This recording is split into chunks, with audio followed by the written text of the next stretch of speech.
Assalamualaikum warahmatullahi wabarakatuh. Fataha li salamati dinina wa dunyana wa ukhrana binati du'a wal qabul wa tamam kulli sulusan la hadratil islam wa ali azam bil anbiya wal mursalin jami'il malaikah min sahabati wa tabi'in jami'il a'immatin min al-ansar min awliya insyaallah min al-qadim min awliya hadhihi al-balda mashallah والدينا ومعلمين الشيخ لجدته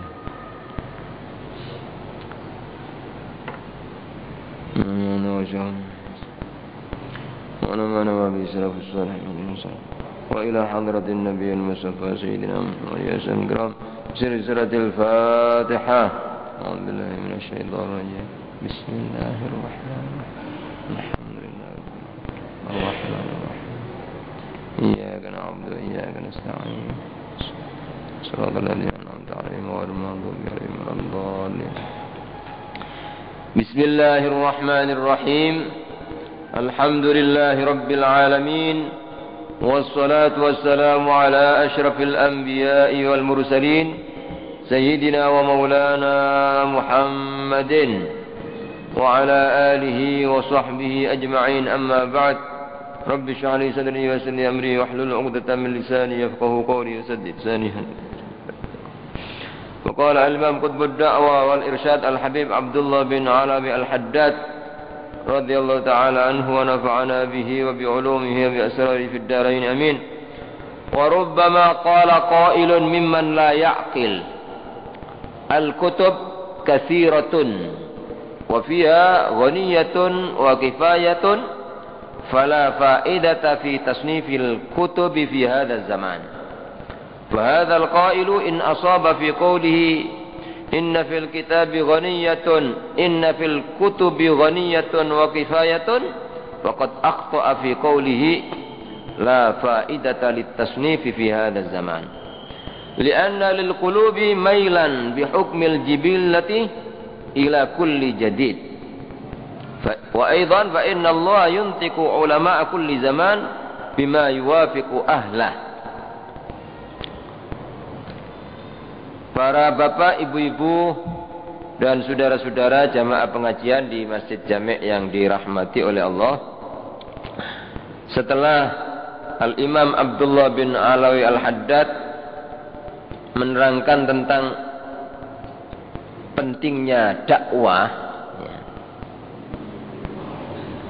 dan kewajiban bagi orang yang berdakwah itu untuk selain mendakwai orang lain, tapi justru niatan pertama dan yang utama niat menasihati dirinya sendiri supaya selamat dari ancaman yang terdapat di dalam ayat-ayat Al-Quran maupun hadis bagi orang yang menyuruh orang lain berbuat baik tetapi dirinya sendiri masih belum baik. Ya, maka salah satu solusi supaya tidak terkena ancaman itu, setiap memberikan nasihat kepada orang lain itu niatan pertama niat nasihati dirinya sendiri dan sambil merasa bahwa dirinya itu orang yang masih jelek. Ya. Dia mempunyai niatan untuk memperbaiki diri. Kemudian beliau mengatakan, kata beliau, barangkali ada orang yang mengatakan al-kutub katsiratun, kitab-kitab kan sudah banyak.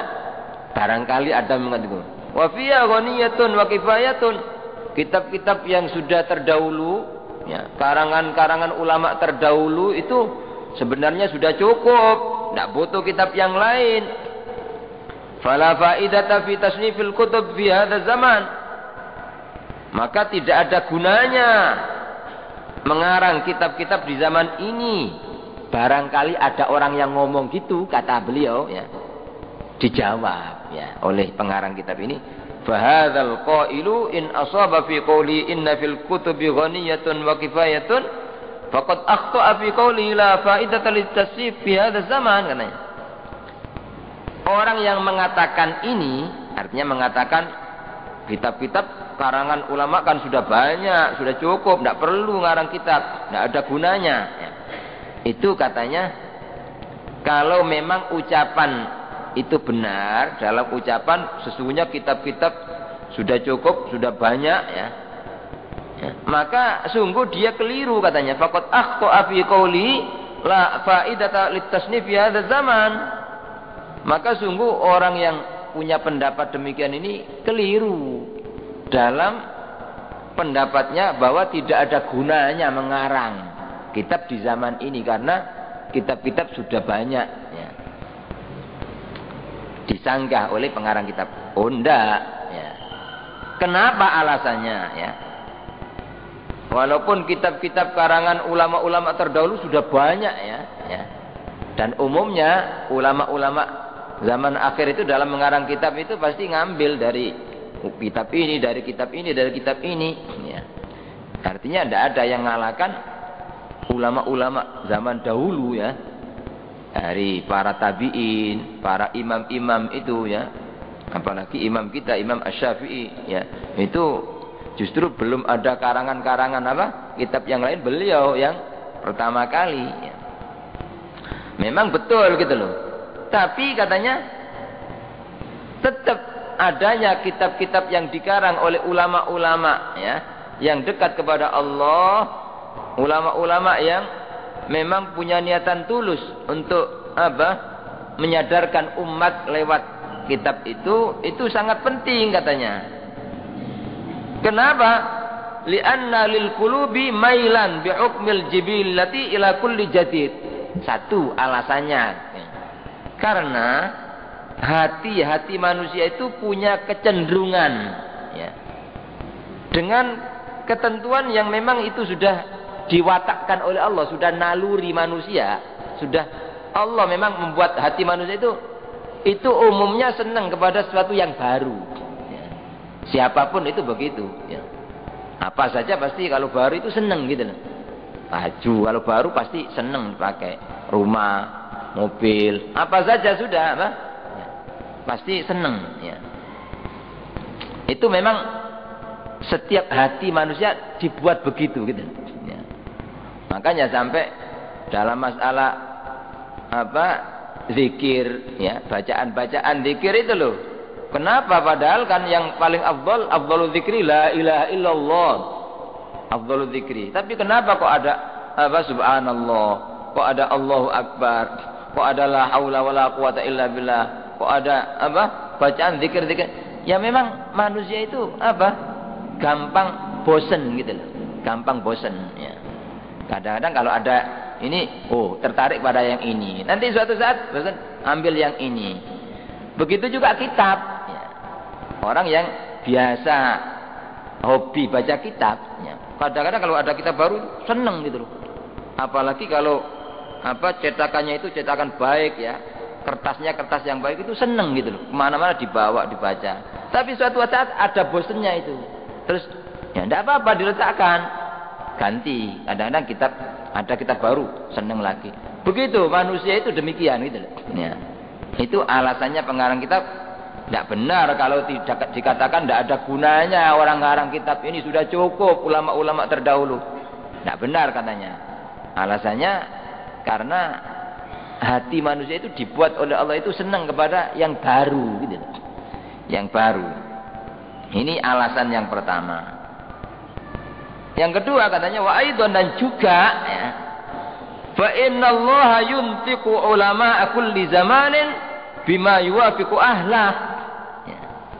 Dan juga selain itu, sesungguhnya Allah Ta'ala itu memberikan kemampuan ulama setiap zaman itu untuk menyampaikan ilmu ya, untuk apa? Berkata ya. Bima yuwafiqu ahla, dengan sesuatu ya yang cocok dengan penduduk zaman itu ya. Jadi memang yang tahu ya kondisi kebiasaan penduduk itu ya adalah ulama yang hidup di zaman itu, sehingga butuh ngarang kitab tentang hal-hal yang berkaitan dengan kondisi masyarakat atau hal-hal yang kurang di tengah-tengah masyarakat di zaman itu, sehingga dikarang kitab itu ya. Dan umumnya pengarang-pengarang kitab zaman dahulu itu karena biasanya itu ada banyak bid'ah gitu ya. Bid'ah, aliran-aliran sesat muncul ya, sehingga dikarang kitab untuk menentang ya. Nah itu diantaranya. Dan memang kalau kita baca dalam hadis Nabi Muhammad SAW ya, umat Muhammad SAW ini katanya apa? Kebaikannya itu tidak harus di zaman dahulu gitu. Digambarkan seperti hujan katanya Nabi. Ummati kalmator, umat Muhammad seperti hujan itu loh. Tidak tahu tetesan air yang mana yang membuat suburnya tanah, suburnya tanaman itu gitu loh. Mungkin tetesan yang pertama, mungkin tetesan yang tengah, mungkin seperti itu gitu loh. Ya. Kadang-kadang walaupun apa ya, orang generasi ulama yang hidup di zaman akhir itu kadang-kadang tingkat keilmuannya ya, kedekatannya kepada Allah juga tidak kalah dengan ulama-ulama zaman dahulu gitu loh. Seperti Al-Imam Abdullah bin Al-Haddad, seperti Al-Imam Al-Ghazali, banyak itu ya. Ya walaupun di satu sisi ya kalau dibanding sahabat ya tidak ada yang mengalahkan sahabat, karena mereka ini kumpul sama Nabi, memang dipilih oleh Allah ya. Tapi dari segi kedekatan kepada Allah, keilmuan bisa gitu. Siapa saja bisa. Sedangkan ya manusia yang bukan nabi aja apa? Ya, seperti Nabiullah Khadir itu menurut pendapat yang muktamad ya, kebanyakan itu bukan nabi tapi seorang ahli hikmah, seorang wali gitu. Itu saja ada ilmu-ilmu yang diberikan oleh Allah ya kepada Nabi Khadir tapi tidak diberikan kepada Nabi Musa, sehingga Nabi Musa disuruh mencari Nabi Khadir untuk belajar. Padahal derajatnya Nabi Musa jauh lebih tinggi daripada Nabi Khadir gitu loh ya. Jadi Allah itu kadang-kadang ngasih ilmu kepada orang generasi berikutnya itu, walaupun kadang-kadang ya orang biasa kadang-kadang dikasih ilmu yang lebih. Nah ini kata Nabi, umat beliau itu katanya seperti hujan, tidak tahu mana ya yang yang menyebabkan suburnya tanah ini ya, mungkin pas pertama tetesan-tetesan atau pertengahan atau yang akhir ya. Begitu juga umat ini gitu ya.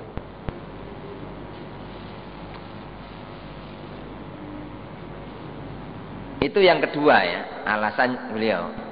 Terus yang ketiga katanya, wattasonifu tablughul amakinal ba'idata ya.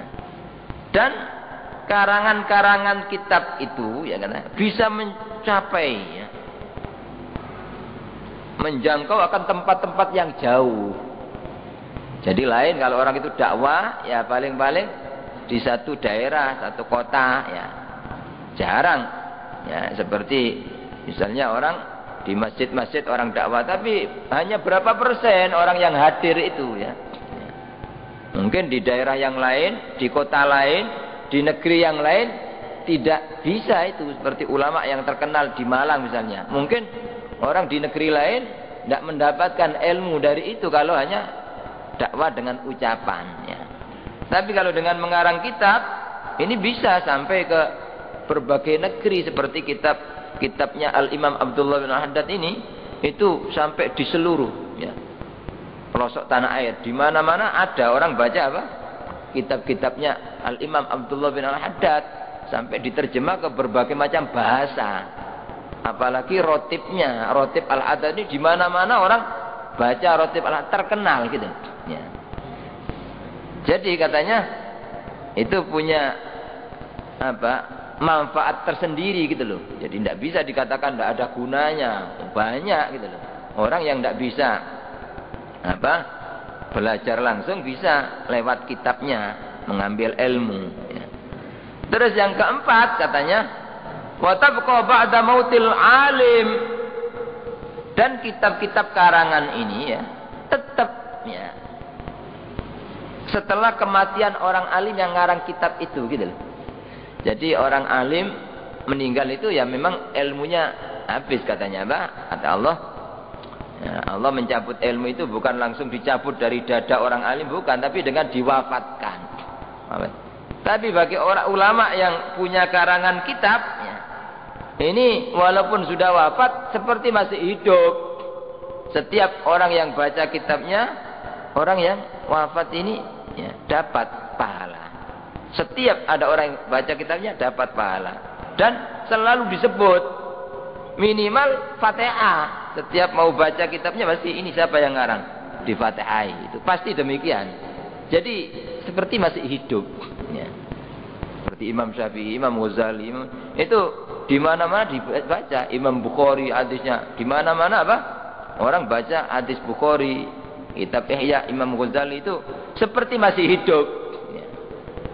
Nah ini untungnya kalau orang itu diberi oleh Allah, semua itu Allah ya.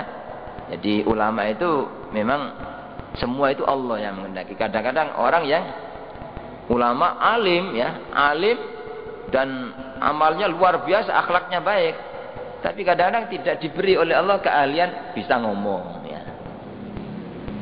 Tapi kadang-kadang diberi oleh Allah keahlian senang nulis. Ada begitu ya. Ya. Ada memang yang memang double gitu loh. Ada, wah di samping apa, ahli dalam menyampaikan dakwah, terus ahli nulis, ahli segala-galanya. Seperti di zaman Al-Mawfurla Sayyid Muhammad bin Alwi Al-Maliki, ulama Mekah yang terkenal itu ya. Beliau ini segala-galanya, dakwah dengan apa? Kitabnya itu bahkan ngarang kitab berapa itu, ratusan kitab. Nah, kitab karangannya ini. Dan tidak ada yang dijual satupun. Jadi hanya hadiahkan itu kitabnya itu.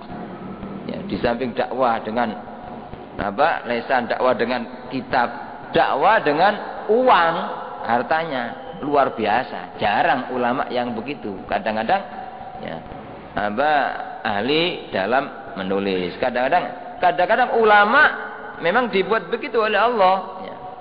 Ya, enggak ahli dalam menyampaikan dakwah, enggak ahli menulis ya, memang ya hanya ngajar, ya, ngajar biasa. Jadi kadang-kadang memang ada di antara ulama itu yang memang tidak mau, ya, tidak mau mengarang kitab walaupun bisa ada alasan-alasan sendiri. Ada memang demikian, gitu. Ya, ya memang untuk mengarang kitab dan semua amalan itu kunci apa? Landasan pertama itu butuh ikhlas itu supaya ilmu yang disampaikan, kitab yang ditulis itu benar-benar manfaat. Itu yang paling utama itu ikhlasnya itu ya. Nah ini yang paling berat itu ya. Nah kalau orang itu diantara apa? Tanda ikhlas itu ya, orang apa saja ya. Misalnya ngarang kitab ya. Terus misalnya di ini tulis yang ngarang ini mestinya siapa, si A misalnya. Andaikan itu dihapus diganti si B, kira-kira rela apa enggak, seneng apa enggak gitu. Andaikan orang itu misalnya yang ngarang si A, terus dihapus diganti si B, kok marah? Oh, jangan, ini karangan saya. Berarti masih belum. Kalau menurut orang-orang solehin demikian gitu. Makanya ulama-ulama zaman dulu itu wah luar biasa, seperti imam-imam ini. Jadi benar-benar apa? Tidak ada sama sekali niatan yang selain karena Allah itu. Ya. Sampai di antara ulama zaman dulu itu seperti yang ngarang kitab apa? Nahwu, Jurumiyah, yang ngarang kitab apa? Safinah, yang paling rendah ini. Ya. Itu katanya untuk menguji keikhlasan, daripada nanti tidak ikhlas lebih baik. Ya. Sampai setelah ngarang itu zaman dulu belum ada apa kitab dijual, dicetak seperti zaman sekarang, tidak ada. Itu pun beliau takut kalau ada niatan yang bukan karena Allah. Sehingga setelah ngarang itu selesai, munajat kepada Allah, ya Allah, kalau saya nulis kitab ini benar-benar ikhlas karena Engkau, manfaat ya untuk umat, ya, tolong jaga ini Allah, ya, jaga Akhirnya terus dibuang di laut. Kalau Allah menghendaki memang ini manfaat, ikhlas, pasti tidak rusak. Tapi kalau memang saya kurang ikhlas dalam mengarang kitab, lebih baik hilang ya Allah, hancur, tidak usah. Akhirnya dibuang. Sampai beberapa tahun ya, ada orang cari ikan jolo itu ya, dapat, itu dilihat utuh gitu. Padahal secara akal kertas, apalagi zaman dulu ya, kertas pasti hancur, itu tulisannya pasti hancur. Tapi subhanallah, Allah maha kuasa. Kalau Allah itu ridho, itu ya, sesuatu yang mestinya rusak tidak dikehendaki rusak oleh Allah, bisa itu ya. Jasad manusia, orang seperti yang diceritakan dalam Quran, Ashabul Kahfi ya, Ashabul Kahfi selama 309 tahun ya, ditidurkan oleh Allah, tidak makan, tidak minum, tidak apa, ya tidak rusak ya. Karena Allah ridho gitu. Allah ridho. Begitu juga karangan seperti ini. Jadi sampai begitu. Saking punya. Ya Allah, kalau memang ini benar-benar ikhlas karena Engkau, ya, Engkau jaga dan ya, Engkau manfaatkan. Tapi kalau sekiranya ada sedikit niatan tidak ikhlas, biar rusak, biar hilang ya Allah. Ternyata demikian. Makanya benar-benar manfaat gitu. Manfaat ya. Kitab Jurmiyah, kitab ini dan kitab-kitabnya ulama salaf. Seperti yang diakui kitab-kitabnya kitab Imam Ghazali, kitabnya Al-Imam Abdullah bin Haddad, kitabnya Imam Nawawi seperti Al-Azkar, Riyadhus Shalihin dan lain sebagainya.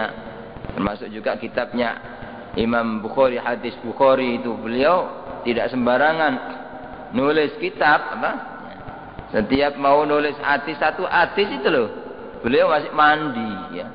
Terus wudu, terus pakai pakaian yang baik, terus sholat 2 rakaat. Nah, mohon kepada Allah, ya Allah, ini kalau Engkau ya, mohon supaya ilmu ini manfaat, hadis ini benar. Itu pun tidak sekedar dengar hadis, kadang-kadang beberapa bulan teliti hadis ini benar dari Nabi, itu ngecek mana. Itu hati-hatinya ulama dulu begitu ya dalam menjaga hadis. Ya. Sudah begitu aja. Banyak zaman akhir ini orang yang tidak percaya sama hadis Bukhari, padahal begitu hati-hatinya Imam Bukhari dalam menulis hadis itu ya. Banyak yang ya, itu hadis Bukhari kan karangannya Imam Bukhari, dikira itu karangannya, padahal beliau hati-hatinya dalam mengambil hadis demikian ya. Makanya menurut ahli sunnah wal jamaah, kitab hadis yang paling sahih setelah Quran itu ya hadis Bukhari, kitab kumpulan hadis Imam Bukhari. Kembali katanya, di antara segi manfaat orang ngarang kitab ini ya, itu kitab-kitab yang dia karang ini ya, apalagi kalau itu ikhlas betul tulus karena Allah ini, wah benar-benar manfaatnya terus gitu loh, sampai ya akhir zaman ya. Dan orang yang ngarang ini suatu keuntungan yang besar. Setiap kitab itu dibaca, dipelajari, orang yang ngarang kitab itu dapat kiriman pahala ya.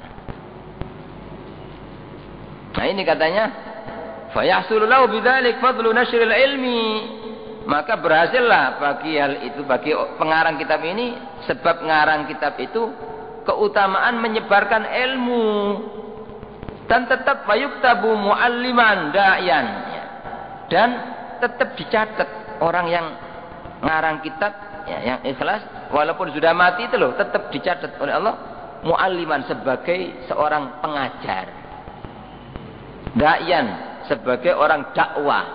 Jadi dicatat sebagai orang yang ngajar, orang yang dakwah ilallah, kepada Allah, fi kubri, di kuburnya itu tetap. Jadi catatannya masih seperti orang hidup, orang mengajar, orang dakwah, sampai selama kitab itu dimanfaatkan gitu. Selama kitab ini dibaca oleh orang ya, berarti orang yang ngarang ini dapat manfaat itu ya. Kama qala Rasulullah sallallahu alaihi wasallam, sebagaimana yang telah disabdakan oleh Rasulullah sallallahu alaihi wasallam, man an asha lisanu haqqan yu'malu bihi min ba'di ujriya alaihi ajruhu ila yaumil qiyamah. Barang siapa yang lesannya itu menyebarkan perkara yang hak, kebenaran agama ya, disebarkan lewat lesan, lewat tulisan, Yuk malubi yang diamalkan. Jadi ucapannya atau ilmunya tadi itu diamalkan.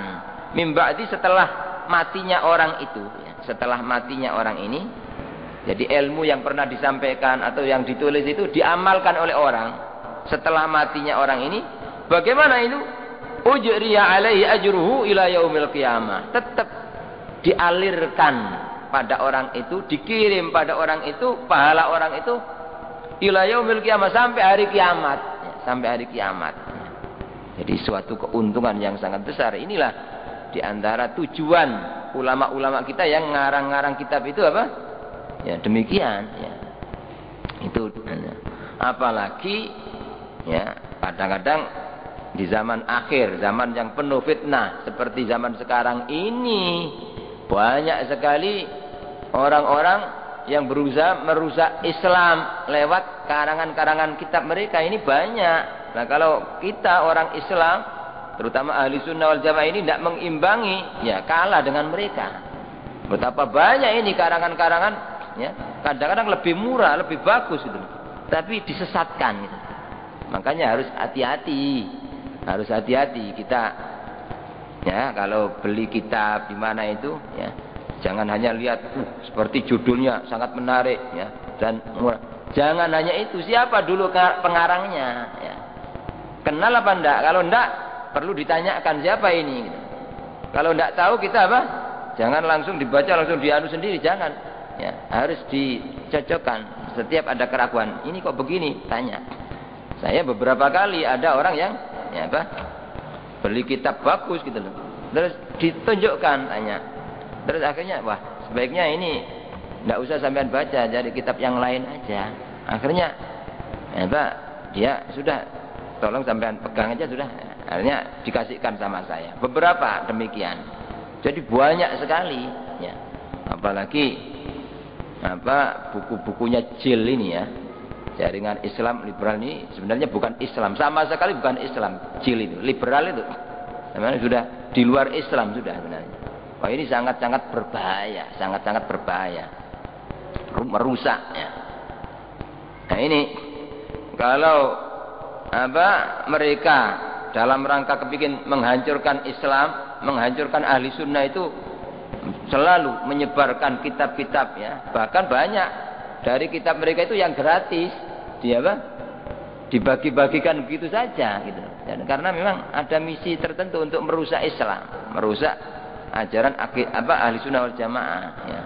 Makanya perlu kitab-kitabnya ulama kita, ya orang-orang yang punya, memang diberi oleh Allah keahlian ngarang kitab itu perlu terus mengarang kitab dengan niatan yang tulus karena Allah untuk membentengi ya, Islam, untuk membentengi ahlu sunnah wal jamaah ya.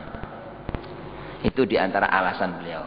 Kemudian waqad sammaitu hadhir risalata al-musyara ilaiha risalatal muawanah wal mudhahara wal muazara lirragibina minal mu'minin fi suluki tariqil akhirah ya.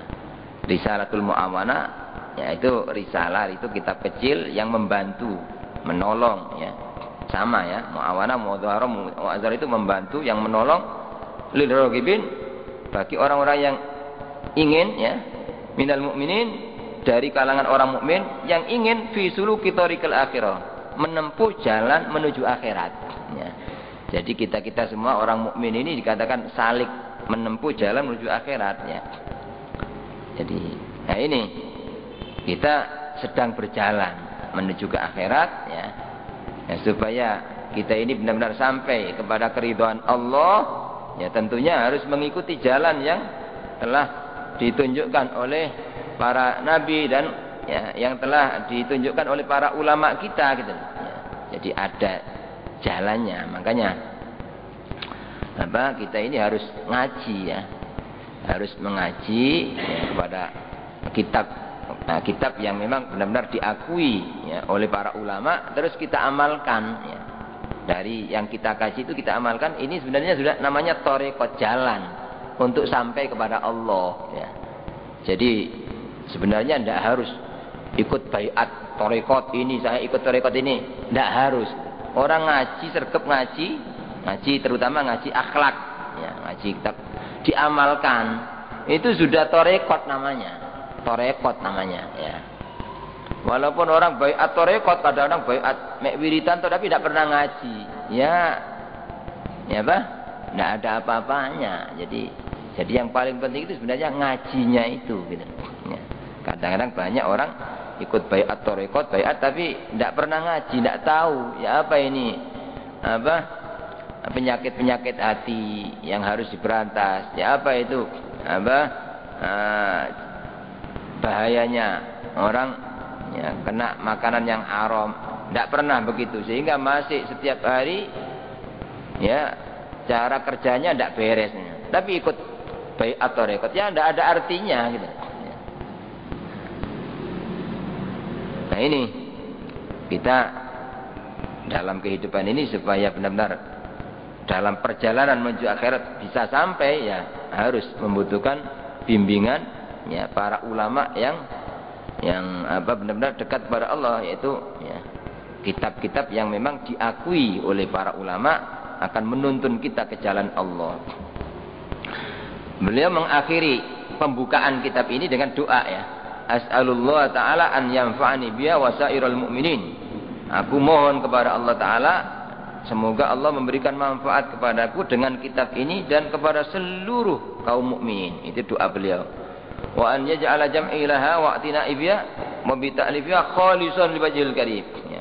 Dan semoga Allah menjadikan ya himpunanku akan kitab ini, saya mengarang kitab ini, wa'tina'i biha dan perhatianku terhadap kitab ini, menyusun wa bi ta'lifiha dan penyusunan kitab ini, mudah-mudahan Allah menjadikan khalisan, ikhlas liwajhil karim ya, karena ridho Allah yang Maha Pemurah. Jadi walaupun beliau sudah berusaha ya menata niatan ini, tapi beliau tetap berdoa ya, supaya benar-benar dijadikan ikhlas. Kemudian wa hadza awanul ibtida' wa billahi taufik ya. Dan ini adalah waktu memulai ya. Dan hanya dengan pertolongan Allah lah ya. Hanya pada Allah lah pertolongan itu. Hanya pada Allah lah pertolongan dalam segala hal itu, yang ngasih pertolongan Allah ya, tanpa bantuan pertolongan tidak bisa berbuat apa-apa. Fa aqulu, maka aku berkata musta'inan billah, dengan memohon pertolongan kepada Allah, wa mufawwidhan ilaihi, dan dengan pasrah menyerahkan diri kepada Allah, wasailan minhu, dan dengan memohon kepada Allah an yuwaffiqani li isabati shawab fin niyat, agar Allah ya memberikan taufik, memberikan pertolongan padaku untuk bisa tepat ya, dalam niatan, bisa membenarkan niatan-niatan, wal a'mal, dan perbuatan-perbuatan, wal aqwal, dan ucapan-ucapan. Fa innahu waliyyu dzalik, karena Allah itu adalah yang menolong hal itu, yang mengurus hal itu, wal qadiru alaih, dan Allah itu yang berkuasa atas hal itu semua. Wa huwa hasbi wa ni'mal wakil, dan Allah itu adalah cukup bagiku ya. Allah cukup bagiku dan sebaik-baik zat yang diserai ya. Selesai pembukaan ya. Kitab ini jadi sejak awal sampai sekarang ini masih pembukaan ya. Kemudian pada berikutnya baru ya diawali ya kitab ini nasihat akan apa? Nah, yang pertama kali dinasihatkan kepada kita itu tentang pentingnya keyakinan. Jadi keyakinan yang pertama kali, karena memang di antara sekian banyak anugerah nikmat yang diberikan oleh Allah kepada kita itu adalah al-yakin. Yakin itu adalah di atasnya iman ya. Jadi orang itu iman kepada Allah, iman kepada apa saja tentang sifat-sifat Allah, iman kepada apa saja yang dijanjikan oleh Allah, iman kepada hari akhirat. Loh, yakin itu di atasnya itu gitu loh. Jadi iman yang sempurna, iman yang utuh itu namanya yakin ya. Ya, maka beliau dalam fasal yang pertama ini mengatakan faslun, sebuah fasal, wa alaika ayyuhal akh al habib ya. bitaqwiyati yaqinik wa tahsini. Nah, ini baru dulu yang dikatakan wa alaika ya. Beliau mengatakan wa alaika. Nah, itu beliau niat saya nasihati diri saya sendiri ya. Dan haruslah engkau wahai saudara yang tercinta, ya kita semua ini ya, termasuk dinasihati.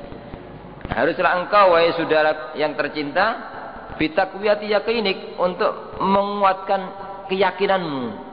Jadi kita ini harus bagaimana supaya punya keyakinan ini makin kuat, makin terus sampai benar-benar sempurna yakinnya ini. Wa tahsini, dan memperbaiki keyakinan kita. Kenapa kok beliau menasihati kita? Pertama demikian ya. Fa innal yakin, karena yakin itu idza tamakkana minal qalbi, apabila telah merasuk ya, telah menetap, menghunjam ke dalam hati, yakin ya. Benar-benar yakin kepada Allah, yakin kepada apapun yang dijanjikan oleh Allah, yakin akan kebesaran kekuasaan Allah, yakin akan apa yang akan dijanjikan oleh Allah di akhirat nanti ya. Yakin.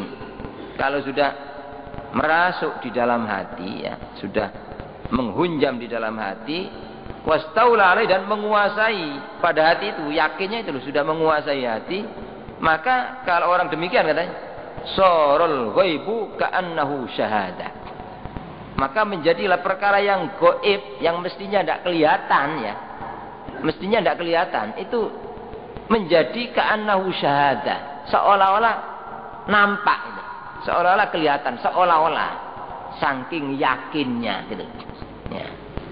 Jadi biar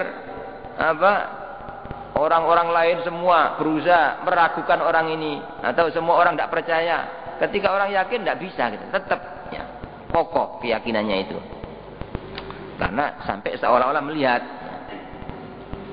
Seperti salah satu contoh ya, orang yakin akan adanya pahala ya, amalan soleh, berarti kita ngaji, kita baca Quran, kita sholat sunat, itu Allah pasti mengasih pahala ya.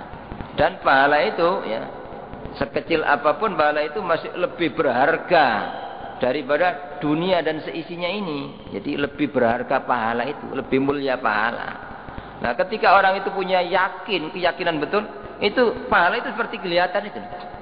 Jadi sehingga benar-benar lebih tertarik kepada ingin mendapatkan pahala ini daripada mendapatkan keuntungan dunia berapapun banyaknya gitu. Orang yakin itu demikian. Jadi biar orang lain tidak ada yang kepingin, dia tetap ya, orang sergap ngaji, sergap ibadah dan sebagainya, itu karena yakinnya. Makin yakin akan adanya pahala itu, makin semangat ya, untuk mendapatkan itu ya. Jadi melebihi daripada kalau dia kepingin mencari keuntungan dunia ya. Dan kalau dia kehilangan pahala amal soleh ini, merasakan rugi ya, lebih rugi daripada seperti kehilangan dunia seisinya. Orang yang sudah yakin itu seperti itu gitu loh ya. Ya, makanya manusia di dunia ini kenapa ada yang semangat, ada yang sergap, ada yang malas, itu tergantung yakinnya gitu, keyakinannya. Makanya di dalam surat Al-Baqarah ayat 2-5 itu justru orang yang takwa kepada Allah, yang akan mendapatkan hidayah Allah ya, itu cirinya itu yakin gitu ya. Pertama kali sudah disebutkan alladzina yu'minuna bil ghaib ya. Jadi orang yang akan mendapat hidayah, orang yang takwa kepada Allah, yang akan mendapatkan berbagai macam kebaikan ya, yang dijanjikan oleh Allah dalam Al-Quran banyak. Itu orang yang takwa ini ya, akan mendapatkan berbagai macam kebaikan dunia akhirat ya. Sudah akan diberikan pada orang takwa. Di antaranya lagi wa may yattaqillaha yaj'al lahu makhraja. Siapa yang benar-benar takwa kepada Allah, Allah menjadikan jalan keluar dari berbagai macam kesulitan apapun, sudah dikeluarkan oleh Allah. Tidak ada sulit ini tidak ada. Itu kalau takwa betul gitu. Lah, ketahuilah orang yang takwa ini kata Allah ada cirinya ya. Dzalikal kitabul la raiba fihi hudal lil muttaqin. Yang pertama itu alladzina yu'minuna bil ghaib.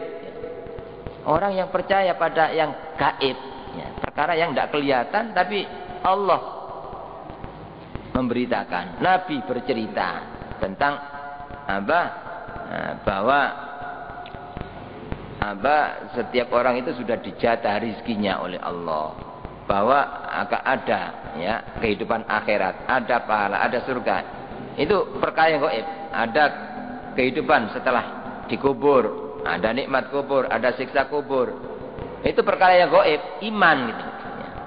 Loh, padahal sudah disebutkan alladzina yu'minuna bil ghaib. Ya. Kemudian ciri yang kelima ya, itu wabil akhiratum yuqinun. Ya. Wabil akhiratum yuqinun. Dan terhadap kehidupan akhirat yakin ya. Ini baru dikatakan al-muttaqin yang akan berhak mendapatkan berbagai macam kebaikan, kemuliaan dunia akhirat. Itu di samping ciri yang pertama itu iman kepada yang perkara yang gaib. Terus disebutkan pada berikutnya itu menjaga sholat, menunaikan zakat, iman kepada kitab-kitab suci ya. Kemudian terakhir wabil akhiratium yuqinun ya. Terhadap kehidupan akhirat mereka ini yakin ya. Nah, yakin itu ya kalau sudah memang sudah menetap ya pada hati itu ya, walaupun tidak kelihatan mata tapi seolah-olah seperti melihat gitu loh. Seolah-olah seperti melihat ya. Jadi otomatis orang ini walaupun belum melihat ya apa itu nikmat kubur, siksa kubur ya apa itu pahala, itu pasti orang ini selalu berusaha mempersiapkan diri gitu loh. Karena seolah-olah kelihatan itu ya. Nah, tapi kalau orang itu malas, masih ya, malas beribadah, malas melakukan amal soleh, ya berarti tidak yakin berarti. Kalau tidak yakin, ya berarti sama sekali tidak masuk pada golongan al-muttaqin ya. Kalau tidak masuk pada golongan muttaqin, ya jangan mengharap akan kemuliaan dunia maupun akhirat gitu.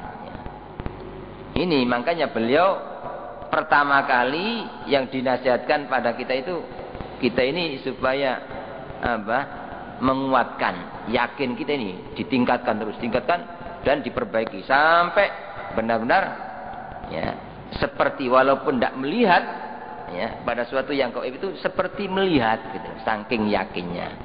Itulah sebagaimana yang dikatakan oleh Sayyidina Ali bin Abi Thalib karamallahu wajhah, lau kushifal ghita'u mazdadtu yaqinan. Andaikan dibuka itu tabir hijab ya, andaikan ditunjuk ini loh, ditunjukkan surga itu neraka, mazdadtu yakin, saya tidak bertambah yakinnya karena sudah notok, walaupun tidak melihat yakinnya sudah 100%. Itu Al-Imam Ali. Begitu juga para ulama-ulama sholihin demikian ya. Mudah-mudahan dengan nasihat dari Al-Imam Abdul Haddad kita diberi oleh Allah keyakinan sebagaimana yang diberikan oleh Allah pada orang-orang sholihin, sehingga akan membuat kita ini diselamatkan oleh Allah di dunia sampai di akhirat. Amin ya rabbal alamin. Astaghfirullah rabbal baraya, astaghfirullah minal khotaya, rabbi zidni ilman nafi'an wa wafiqni amalan maqbula. Bismillahirrahmanirrahim. Rabbana anfa'na bima 'allamtana, rabbi 'allimna alladhi yanfa'una. Allahumma hdina bihudaka waj'alna mimman yastami'una bi rahmatika ya arhamar rahimin. Wa sallallahu ala sayyidina Muhammadin amin. Al-Fatihah.